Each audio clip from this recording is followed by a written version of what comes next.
क्या स्वर्ण होना अब इस देश में सबसे बड़ा अपराध बन गया है? क्या लोकतंत्र में समानता अब सिर्फ कागजों में बची है? दोस्तों, मैं बात कर रहा हूँ यूजीसी के उस नए रूल के बारे में जिसने भारत के कॉलेजों को बैटल ग्राउंड बना दिया है। मैं आज एक सामान्य वर्ग का छात्र और भारत का एक नागरिक होने के नाते सिस्टम की आंखों में आंखें डालकर ये पूछना चाहता हूँ, क्या यूजीसी एक्ट जो 2026 में पारित किया गया है, यह न्याय करने के लिए किया गया है या फिर प्रतिशोध लेने के लिए? दोस्तों, आज वक्त आ गया है सच बोलने का और इस अन्याय का सामूहिक बहिष्कार करने का। नमस्कार दोस्तों, मैं मनीष और आप देख रहे हैं अभी ओरिजिनल मनीष मिश्रा। दोस्तों, सबसे पहले हमें समझ लेते हैं कि ये सब फसाद की जड़ है क्या।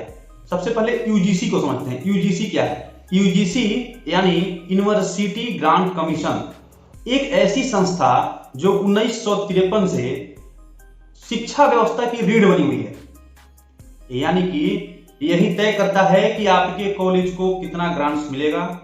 आपकी डिग्री इसके अनुमति के बिना एक कागज का टुकड़ा है। मतलब कि आपकी डिग्री की वैल्यू भी यही तय करता है।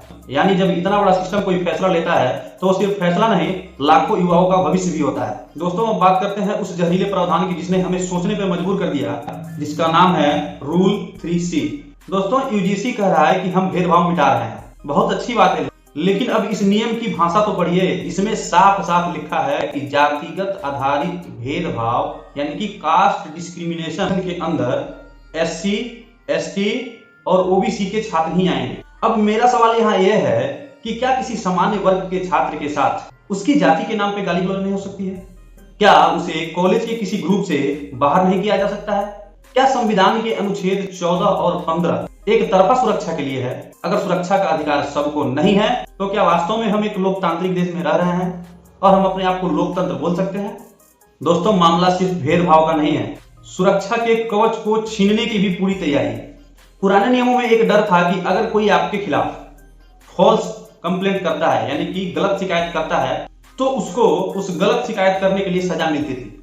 लेकिन 2026 के इस नियम से उस प्रावधान को हटा ही दिया गया है।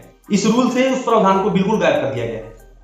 अब आप सोचिए कि अगर किसी प्रोफेसर ने या फिर टीचर ने किसी छात्र को उसकी गलती पे डांटा और उस छात्र ने अपनी पर्सनली रंजिश निकालने के लिए उस टीचर या उस प्रोफेसर पर जातिगत भेदभाव का केस ठोक दिया, तो उस प्रोफेसर का कैरियर खत्म, उसकी रोजी रोटी खत्म। अंत में उसके पास क्या रास्ता है? कोई रास्ता नहीं है, क्योंकि यहां तो सीधे सीधे उसको दोषी मान लिया जाएगा। तो हम अब गवर्नमेंट से बस यही पूछना चाहते हैं कि क्या आप कॉलेजों को पढ़ाई का अड्डा बनाना चाहते हैं या फिर ब्लैकमेलिंग का अड्डा? इतना ही नहीं दोस्तों, अब कॉलेजों में इक्विटी स्क्वाड तैनात होंगे। मैं पूछना चाहता हूं कि ये सादे कपड़ों में जो इक्विटी स्क्वाड तैनात होंगे किसके इशारे पे काम करेंगे और किसके लिए काम करेंगे? और इन जासूसों का कैंपस में क्या काम है? हॉस्टल्स में क्या काम है? यही वजह है दोस्तों कि यह मामला अब सुप्रीम कोर्ट की दहलीज पे है और सुप्रीम कोर्ट ने भी गवर्नमेंट से तीखा सवाल पूछा है, क्या एक वर्ग को सुरक्षा देने की कीमत दूसरे वर्ग को डरा कर चुकानी पड़ेगी? दोस्तों, अब समय चुप रहने का नहीं है। स्वर्ण समाज को और हर उस इंसान को जो न्याय में विश्वास रखता है उसे इस नियम का बहिष्कार करना चाहिए। क्यों? क्योंकि यह नियम हमें असुरक्षित बनाता है, हमें मानसिक तौर पर प्रताड़ित करता है, हमारे आत्मसम्मान पर सीधा हमला करता है। मेरा मानना यही है दोस्तों कि न्याय तभी ही न्याय है जब वो सबके लिए समान और सबके लिए बराबर हो। अगर यह नियम कास्ट नेचुरल नहीं है तो हमें इसका खुल के बहिष्कार करना चाहिए और सरकार को इसके लिए मजबूर करना चाहिए कि सरकार जो है इस रूल 3C को रद्द करे। दोस्तों, मैं भेदभाव के खिलाफ हूं। मैं चाहता हूं कि किसी भी दलित या पिछड़े भाई बहन के साथ अन्याय नहीं होना चाहिए, लेकिन क्या न्याय का मतलब असंतुलन होता है? मेरा इस देश के नीति निर्माताओं से बस एक ही सवाल है, क्या हर छात्र को बराबरी की सुरक्षा नहीं मिलनी चाहिए? दोस्तों, आप अपनी राय को पूरी हिम्मत के साथ वीडियो के कमेंट्स में लिखें और इस वीडियो को इतना शेयर करें कि यह सवाल हर उस स्वर्ण छात्र और नागरिक के घर घर तक पहुंचे जो इस काले नियम के खिलाफ है।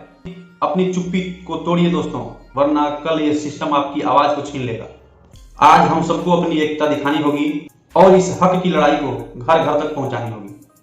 इसी के साथ मैं अपने शब्दों को विराम देना चाहता हूं। जय हिंद, जय भारत। दोस्तों, अगर आप इस चैनल पर पहली बार आए हैं तो आप हमारे इस YouTube चैनल को सब्सक्राइब करें और वीडियो पे लाइक और कमेंट करके अपनी राय को बताएं, क्योंकि आप सपोर्ट करिएगा तो हम ऐसे ही वीडियो बनाते रहेंगे और आपका सपोर्ट हमारे लिए बहुत ज़रूरी है।